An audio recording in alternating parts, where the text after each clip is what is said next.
Lagi-lagi kesemrawutan pengelolaan kabel utilitas di Jakarta mengakibatkan korban. Kali ini seorang penumpang ojol terpental akibat terjerat kabel utilitas yang menjuntai di Jalan Widya Chandra 8, Kebayoran Baru, Jakarta Selatan. Korban dan ojol yang ditumpanginya sedang melintas dari arah Senopati menuju SCBD. Setibanya di Taman Widya Chandra, korban terjerat kabel yang menjuntai. Menurut warga sekitar, kabel yang melintasi jalan tersebut kerap tersenggol mobil-mobil besar seperti truk sehingga lama-kelamaan menjuntai. Usai kejadian, petugas buru-buru merapikan kabel tersebut.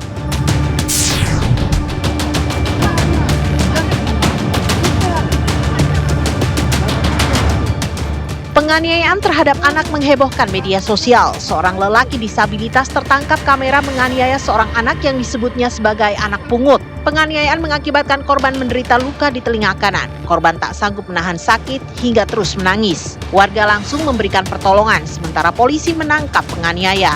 Polisi juga memanggil orang tua korban yang merupakan tetangga pelaku. Namun ternyata kedua belah pihak sudah berdamai sebelum dipanggil polisi. Kini polisi sedang mendalami dugaan eksploitasi anak pada kasus ini.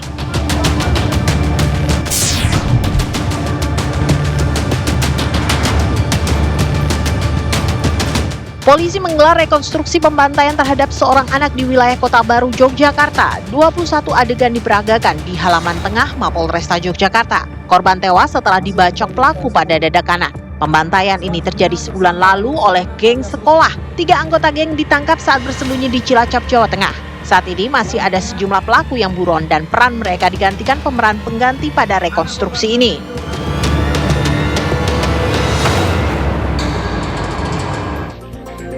Selamat siang pemirsa, Anda kembali menyaksikan Apa Kabar Indonesia Siang bersama saya Shena Damayana dan juga Sally Alexandra yang akan memberikan informasi penting dan menarik khusus untuk Anda. Tapi Sally ya, aku lagi bingung. Bingung kenapa Shena? Ini kan cuaca tampaknya baik-baik saja. Bukan jadi masalah cuaca? Nggak ada yang perlu dibingungin hari ini? Enggak, bingungnya kayak gini loh, aku harus naik kendaraan pribadi lagi atau harus naik transportasi umum. Bukannya transportasi umum lebih affordable ya? Harganya murah, 3.500, naik kendaraan pribadi macet, kemudian bensin dan lain sebagainya. Harusnya seperti itu. Okay. Sayangnya ada rencana ini di mana untuk tarif Transjakarta dan juga Jabodetabek ini akan dinaikkan. Akan dinaikkan oleh Pemprov DKI Jakarta, ini sudah dikaji artinya? Betul sekali, makanya ini menjadi kebingungan harus naik mobil pribadi kah atau naik Transjakarta atau Trans Jabodetabek. Tapi sebenarnya begini, untuk warga Jakarta, kenaikan tarif Transjakarta ini baru terjadi setelah hampir 2 dekade, 21 tahun. Artinya wajar saja. Kemudian Pemprov DKI Jakarta mengkaji ulang bagaimana kemudian fasilitas yang akan diberikan dengan harga yang pastinya mungkin masih terjangkau. Nah, itu harapannya ya, harganya naik tapi fasilitasnya juga ikut naik. Namun sebelum kita membahas itu lebih dalam, kita akan ke informasi yang pertama pemirsa, di mana waspadai bahaya kebakaran di musim kemarau. Sebuah gudang bank sampah ini terbakar dini hari tadi di Jombang, Jawa Timur.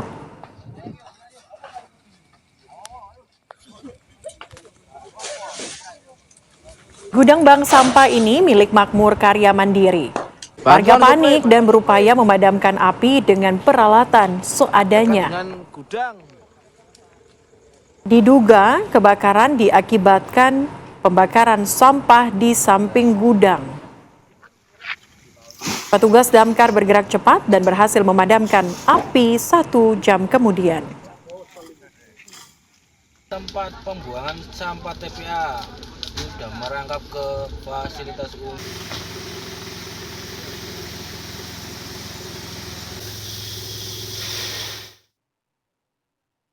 Masih mengenai kebakaran pemirsa yang terjadi kali ini di Jatiwaringin, di mana lebih dari sepekan kebakaran TPA Jatiwaringin ini membuat warga sekitar meminta pemerintah Kabupaten Tangerang, Banten merelokasi mereka. Warga mengaku tak kuat menghirup asap kebakaran yang mengakibatkan berbagai masalah pernafasan. Asap kebakaran TPA Jatiwaringin menyelimuti permukiman Desa Tanjakan Mekaraje, Kabupaten Tangerang. Warga pun harus menggunakan masker untuk beraktivitas.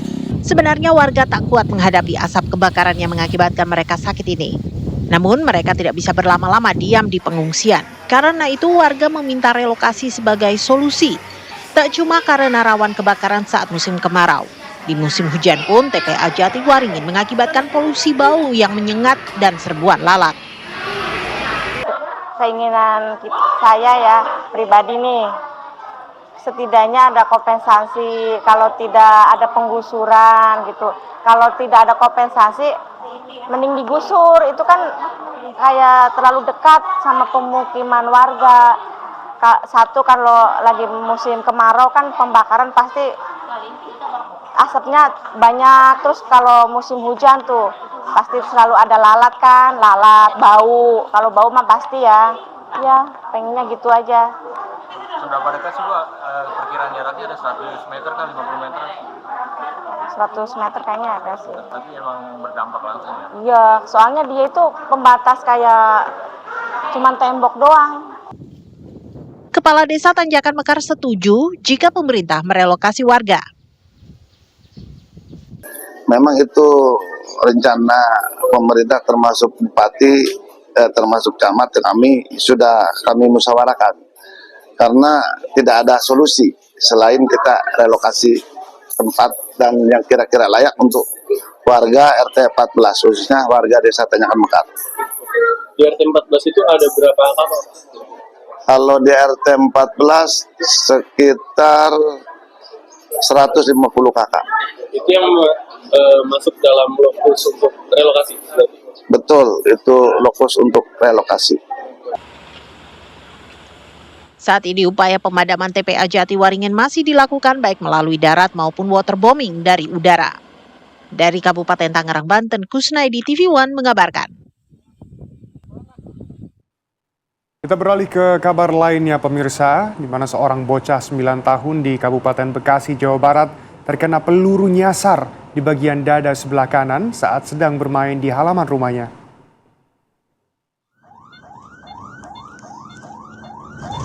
Korban kini harus mendapatkan perawatan medis di Rumah Sakit Fatmawati, Jakarta Selatan.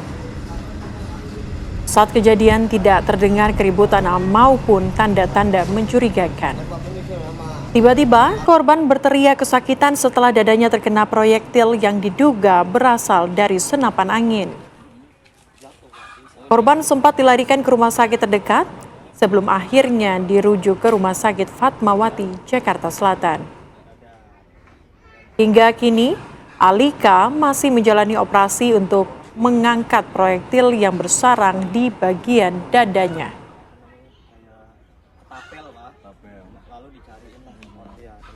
Untuk saat ini, kami Polsek Setu beserta Satreskrim Polres Metro Bekasi sudah melaksanakan olah TKP, mencari saksi-saksi dan keterangan di sekitar lokasi.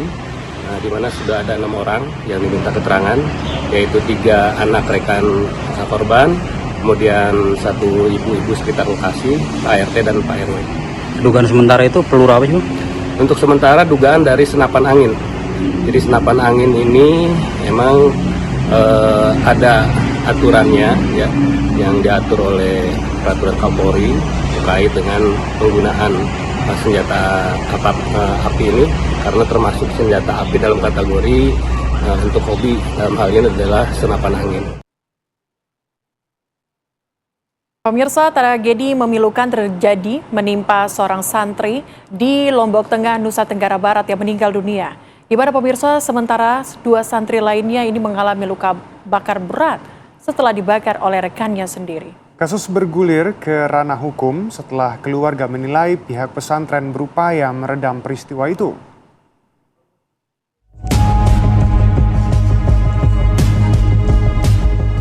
Beginilah kondisi santri berusia 14 tahun, satu dari 3 santri yang menjadi korban dugaan pembakaran oleh sesama santri di Pondok Pesantren Lombok Tengah.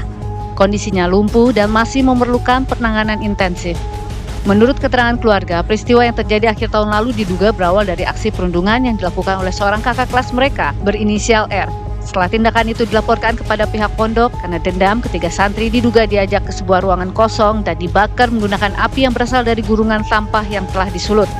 Menurut keluarga, pihak pesantren berupaya meredam peristiwa ini dengan iming-iming pertanggungjawaban. Namun belakangan pertanggungjawaban yang dijanjikan kepada keluarga dinilai tidak memadai. Sejak kejadian tersebut, pesantren seolah lepas tanggung jawab, tak satu pun pimpinan maupun pengurus pesantren datang, meski hanya sekedar melihat kondisi korban, apalagi memberikan bantuan selama perawatan. sekali. Tidak ada sama sekali. Sampai sekarang itu. Sampai sekarang. Apa harapannya terhadap pondok itu, Bu? Untuk pondok pesantren ya semoga dia bisa bertanggung jawab dalam hal kejadian ini. Kapolda NTB Irjen Pol Kalingga Rendra Raharja dampingi Kepala Kantor Wilayah Kementerian Agama NTB Zamroni Aziz mengunjungi kediaman Said Al-Hudri. Dalam kunjungan tersebut, Kapolda memastikan seluruh biaya perawatan korban akan ditanggung oleh Polda NTB hingga sembuh melalui Rumah Sakit Bayangkara Mataram. Selain itu, bantuan sosial juga disalurkan kepada para korban dan keluarganya. Sementara terhadap proses hukum, Kapolda menyatakan penyidik telah merampungkan sejumlah pemeriksaan dan berjanji akan menetapkan tersangka pada pekan ini. Polres Lombok Tengahnya di backup oleh tim Polda untuk melakukan penyidikan yang insya Allah nanti pada hari Kamis sudah ada penetapan tersangka. Bocoran berapa tersangka kira-kira? Nah, kita tunggu hari Kamis saja. Gitu, karena di dalam mekanisme gelar perkara kita tentunya juga memperdomani peraturan yang ada. Sementara itu, Kanwil Kementerian Agama NTB menyatakan akan melakukan evaluasi terhadap pondok pesantren serta manggil pihak pengelola untuk dimintai keterangan. Kementerian Agama juga berjanji memfasilitasi keberlanjutan pendidikan para korban agar dapat kembali bersekolah. Dari Mataram dan Lombok Tengah, Nusa Tenggara Barat, Herman Zuhdi, Ahmad Anwar, TV One mengabarkan.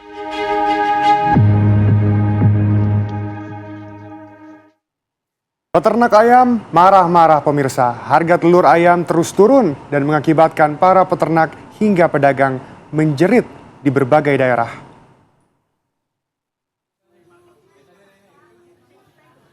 Harga telur ayam di pasar tradisional Soponyono, Surabaya, Jawa Timur saat ini dijual seharga Rp23 hingga Rp22.000 per kilogram. Harga ini turun dari bulan lalu saat harga telur dijual Rp26 hingga Rp27.000 per kilogram. Meski membuat peternak hingga pedagang menjerit, penurunan harga telur disambut baik warga. Warga mengaku senang kali ini bisa membeli telur lebih dari 1 kilogram. Faktor yang memengaruhi harga telur ini adalah program MBG yang diliburkan selama masa libur sekolah. Selain itu terjadi oversupply dari peternak. Situasi serupa juga terjadi di Boyolali, Jawa Tengah. Peternak ayam petelur hanya pasrah saat harga jual tak mampu menutup biaya produksi seperti harga pakan yang tinggi. Di Boyolali harga telur kini dibanderol Rp19.800 per kilogram. Para peternak ayam petelur mulai terancam gulung tikar. Situasi yang tak menguntungkan ini membuat para peternak ayam Solo Raya berunjuk rasa di Bundaran Geladak, Solo. Mereka juga melepaskan ayam untuk menyuarakan kekesalan. Selain harga telur, harga daging ayam pun anjlok. Ayam hidup kini dibanderol Rp13.000 per kilogram, sedangkan telur dibanderol Rp17 hingga Rp18.000 per kilogram.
Pemirsa, KPK menemukan Toyota Land Cruiser terkait dengan penyidikan kasus dugaan suap pengisian jabatan perangkat daerah di Kabupaten Kuantan Singingi, Kuansing.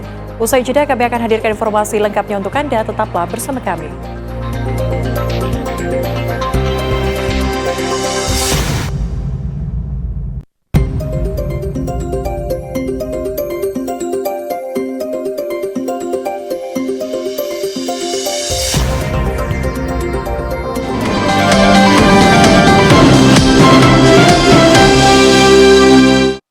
Anda kembali bersama kami, pemirsa. Komisi Pemberantasan Korupsi atau KPK menemukan Toyota Land Cruiser terkait penyidikan kasus dugaan suap pengisian jabatan perangkat daerah di Kabupaten Kuantan Singingi, Kuansing.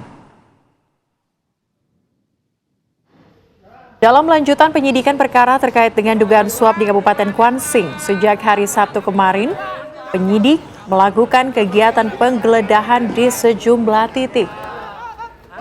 Ada beberapa lokasi, diantaranya di kantor Bupati Kuansing, kemudian DPRD, dan juga rumah pribadi ataupun rumah dinas para tersangka, yaitu Saudara SA, ZKN, dan juga Saudara ARD selaku pihak swasta dalam perkara tersebut.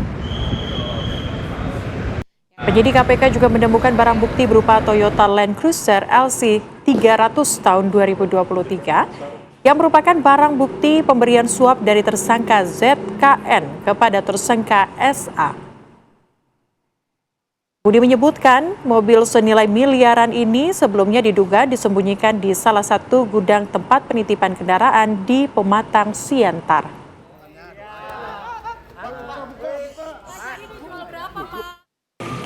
Selain itu, penyidik juga telah menemukan barang bukti berupa kendaraan Land Cruiser yang sebelumnya juga dicari, di mana kendaraan Land Cruiser ini yang menjadi instrumen penyuapan yang dilakukan oleh Saudara ZKN bersama ARD untuk Bupati Saudara SA.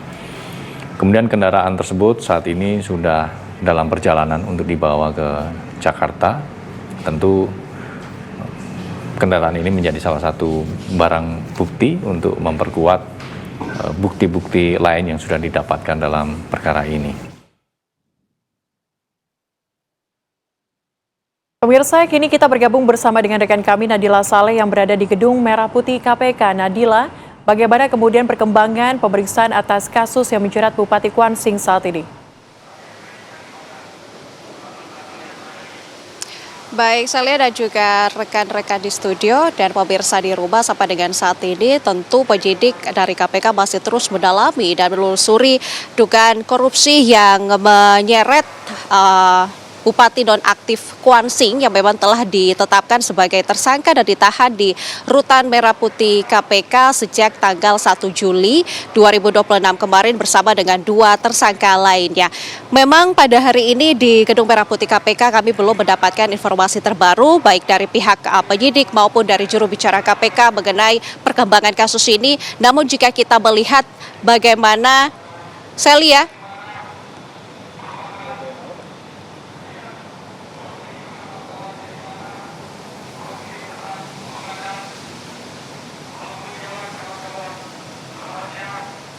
Baik pemirsa, sebelum nanti kita lanjutkan kembali, kami akan ajak Anda menuju ke Bandara Halim Perdana Kusuma di mana Perdana Menteri India Narendra Modi saat ini dihantarkan untuk berangkat kembali ke negaranya.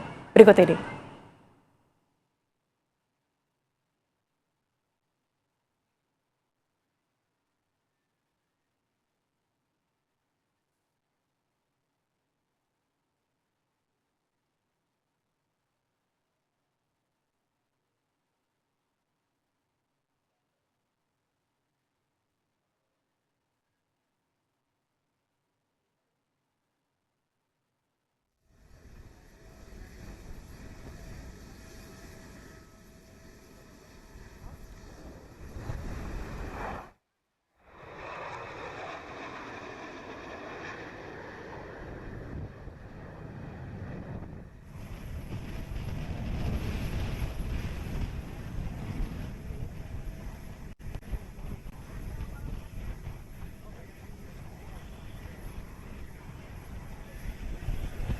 Dan pemirsa, terlihat di layar kaca Anda bahwa ini merupakan Perdana Menteri India Narendra Modi yang akan bersiap untuk melanjutkan agenda kenegaraannya untuk pergi ke Australia.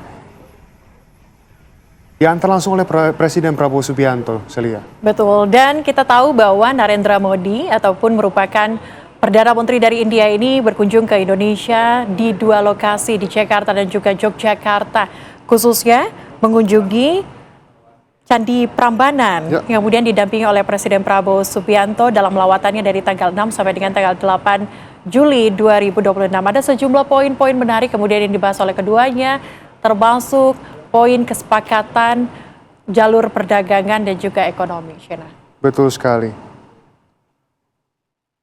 Dan kalau kita ketahui keduanya baru saja tadi di hari ini di tanggal 8 Juli ini berkunjung untuk meresmikan konservasi dan restorasi kawasan candi, khususnya di daerah istimewa Yogyakarta. Keduanya, Presiden Prabowo Subianto dan juga Perdana Menteri Narendra Modi menaiki banjekar, kemudian bersama menuju area utama candi dengan didampingi rombongan terbatas. Setibanya di lokasi, Prabowo dan Modi disambut pertunjukan seni tradisional Ramasinta yang ditampilkan oleh 4 penari anak dengan tari klasik gaya Yogyakarta. Ini adalah sebuah sambutan yang menarik ya, Shena ya. Betul sekali. Karena cukup jarang, biasanya ketika ada kunjungan kenegaraan yang datang ke Indonesia, biasanya itu menghabiskan waktu yang singkat di Jakarta. Tapi kali ini berkunjung ke daerah istimewa Yogyakarta untuk kemudian menikmati keindahan dari pesona di Candi Yogyakarta. Betul sekali. Kalau kita ingat-ingat kembali, memang saya lihat ini sama dengan kunjungan dari Presiden Prancis ya, Emmanuel Macron, yang memang juga mengunjungi candi-candi atau tempat-tempat yang bersejarah tentunya di Indonesia ini. Nah, ini perlu kita tunjukkan kepada dunia ya. Kalau bisa datang ke Indonesia tuh ternyata bukan soal Jakarta saja, tapi kita punya banyak tempat menarik yang kemudian untuk dikunjungi, termasuk di Yogyakarta dengan beragam kemudian tampilan seni-seni yang menarik. Harapannya nih nanti dengan kerjasama bilateral antara kedua belah pihak, khususnya untuk di bidang ekonomi, ini semakin sering, kemudian hubungan kedua negara ini semakin intens dilakukan. Betul sekali, tapi bukan hanya menikmati keindahan yang berada di Indonesia, Celia. Namun juga ada beberapa poin kerjasama yang memang dilakukan selama Perdana Menteri India ini tiba di Indonesia.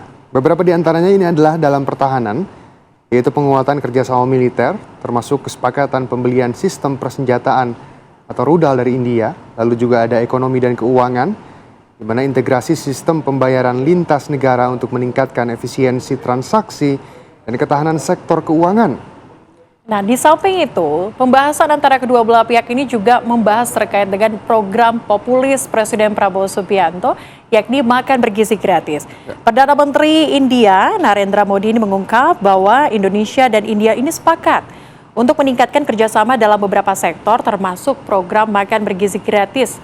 Menurutnya bagi kedua negara program ini dapat menanggulangi kemiskinan yang ada. Betul sekali. Selain itu juga dalam bidang pendidikan, Celia, di mana dukungan terhadap pembukaan kampus Indian Institute of Management di Indonesia dan peningkatan kuota beasiswa bagi mahasiswa Indonesia untuk belajar di India.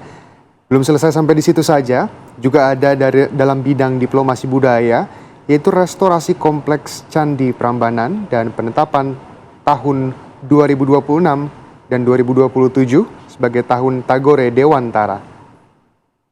Dan kita tahu bahwa pertemuan keduanya ini menghasilkan sekitar 16 kesepakatan yang saling menguntungkan antara kedua belah pihak. Dan pemirsa, setelah kemudian kita tadi mengantar bagaimana kemudian kepulangan kembali ke negaranya di India, Perdana Menteri Narendra Modi, kita akan kembali untuk hadirkan informasi lainnya untuk Anda pemirsa, di mana kreativitas petani Indonesia untuk mengatasi masalah pertanian ini patut diacungi jempol, Syeda. Ya, betul sekali. Seorang petani di Tuban, Jawa Timur menerbangkan hasil panen menggunakan drone bersama dirinya.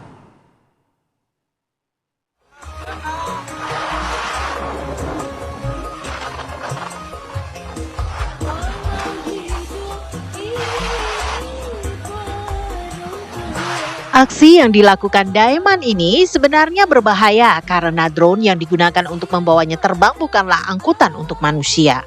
Daiman memilih terbang menggunakan drone karena tak ada akses layak dari rumah ke lahan pertaniannya. Sehari-hari Daiman menggunakan drone-nya itu untuk mengangkut bibit pisang Cavendish, pupuk organik, hingga rumput. Akses mas, sini itu ada tambak nggak bisa. Nggak bisa lewat ya. Akhirnya diakali pakai drone ini ya Pak ya. Lebih efektif gitu. Iya. Biar efektif. Kan hanya perjalanan 2 menit. Pak ini sudah berapa tahun Pak pakai teknologi drone ini Pak? Baru tahun ini. Baru tahun ini ya Pak. Kalau disewakan juga Pak drone-nya? Kan enggak disewakan ya. Aksi nyentrik Daiman tidak menjadi hal negatif bagi para petani di sekitarnya. Mereka justru tertarik untuk mulai menggunakan teknologi modern yang bisa membantu upaya pertanian menjadi lebih maju. Dari Tuban, Jawa Timur, Hartono, TV One mengabarkan.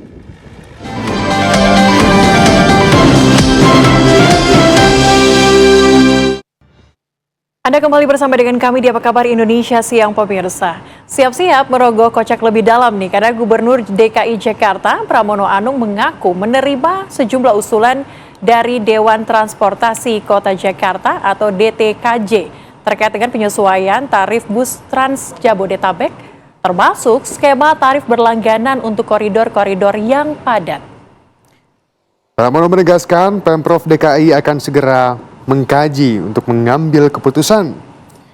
Menurutnya, pembahasan penyesuaian tarif ini dilakukan bersama DPRD DKI Jakarta, meski ia mengaku keputusan terbilang molor dari target yang pernah disampaikan. Tarif yang diusulkan naik menjadi Rp5.000, sedangkan Trans Jabodetabek Rp10.000. Meski tarif mengalami kenaikan, penumpang Trans Jabodetabek akan terintegrasi dengan Transjakarta dengan 1 kali bayar.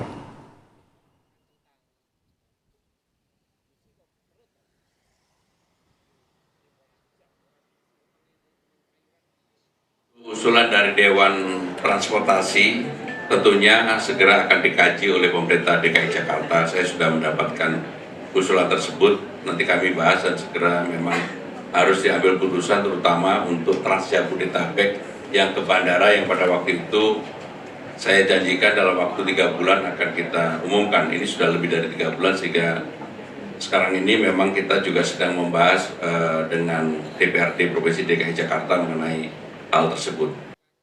Kita beralih ke kabar lainnya, pemirsa. Perdana Menteri India Narendra Modi melakukan peribadatan di Kompleks Candi Prambanan, Yogyakarta.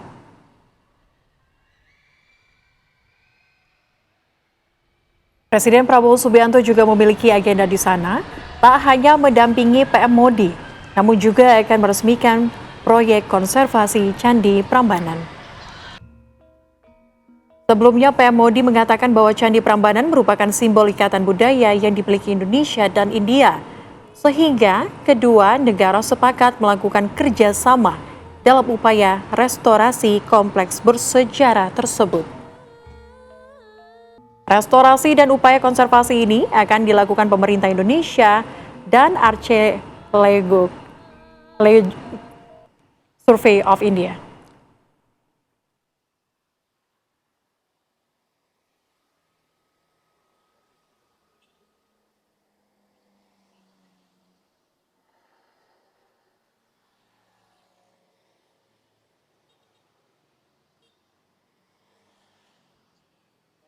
Lantas bagaimana hasil dari kunjungan Perdana Menteri India Narendra Modi bersama dengan Presiden Prabowo Subianto? Sudah ada rekan kami Arga Dumadi yang akan mengabarkan untuk Anda. Arga, silakan dengan laporan Anda.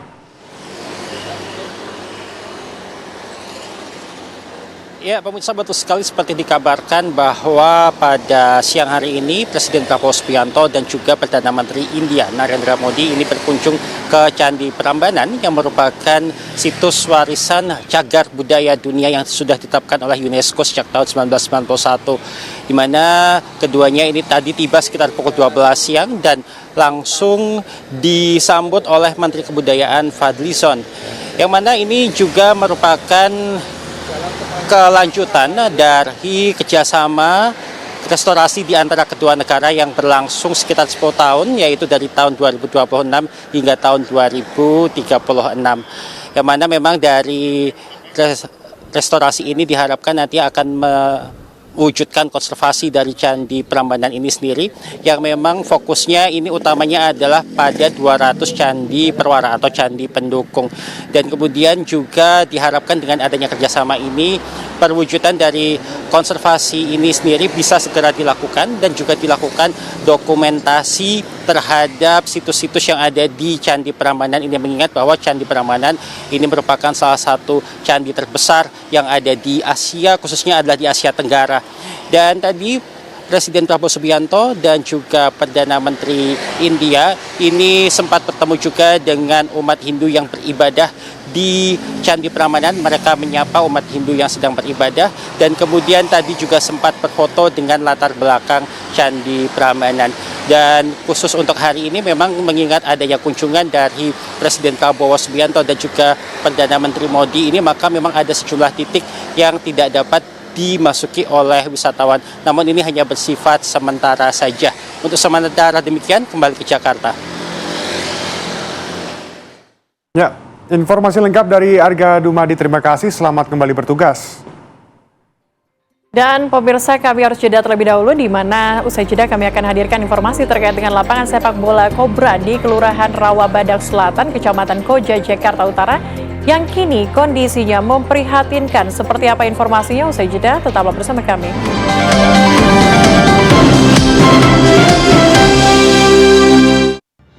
Anda masih bersama kami di Apa Kabar Indonesia Siang. Lapangan sepak bola Kobra di Kelurahan Rawabadak Selatan, Kecamatan Koja, Jakarta Utara, kini kondisinya memprihatinkan. Lapangan bola yang digunakan oleh anak-anak bermain kini beralih fungsi menjadi gedangan air penuh eceng gondok dan penuh sampah.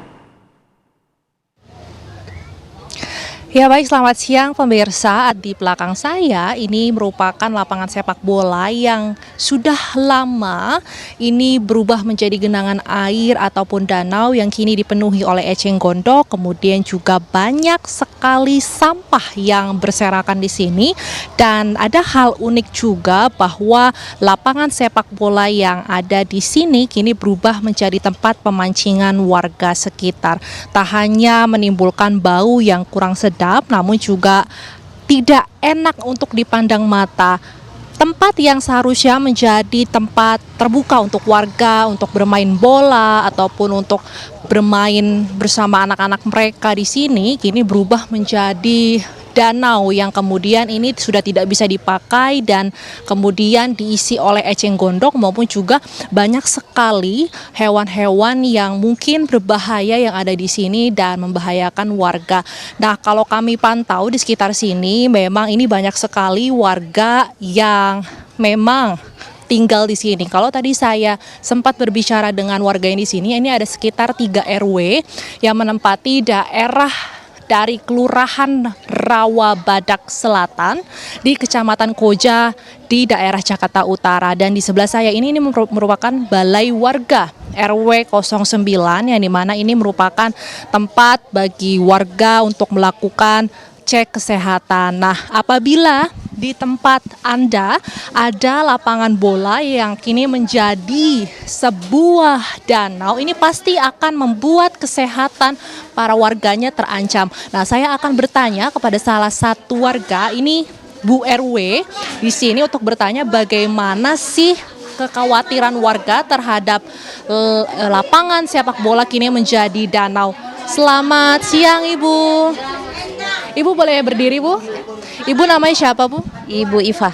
Bu Iva, ini kan kita melihat lapangan sepak bola Kobra berubah menjadi air. Ini sudah terjadi berapa lama sih, Bu?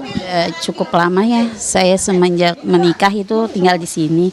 Itu udah terjadi seperti ini. Sebelumnya memang ini lapangan. Menurut saksi sesepuh lah orang-orang sini. Itu dulu ini lapangan tempat bermain anak-anak. Cuman mungkin salurannya kurang. Jadi itu buat genangan air gitu. Saya lihat ini kan banyak sekali warga terutama para wanita dan lansia ya, Bu. Ini apa kekhawatirannya sih, Bu, sebagai seorang perempuan ini? Apa takut nanti anaknya terjatuh karena cukup dalam dan juga apakah takut adanya penyakit, Ibu? anak-anak itu hampir banyak ya di sini. Jadi ya harapan saya ke depannya ini fungsi danau ini seperti bikin lapangan lagi gitu. Jadi ada tempat bermain untuk anak-anak. Jadi nggak usah jauh. Lingkungan sini biasanya bermainnya tamannya pengen nyebrang. Kalau bisa. Terima kasih Bu Iva wawancaranya. Nah itu pemirsa bagaimana wawancara saya dengan Bu RW di sini dan memang diharapkan tempat dari lapangan Kobra yang kini berubah menjadi danau ini lebih diperhatikan oleh pemerintah setempat dan juga menjadi ruang terbuka untuk publik agar bisa digunakan untuk bermain bola ataupun juga untuk tempat bermain anak-anak di sini. Dari Jakarta, Putri Lestari, Indra Gali, TV One mengabarkan.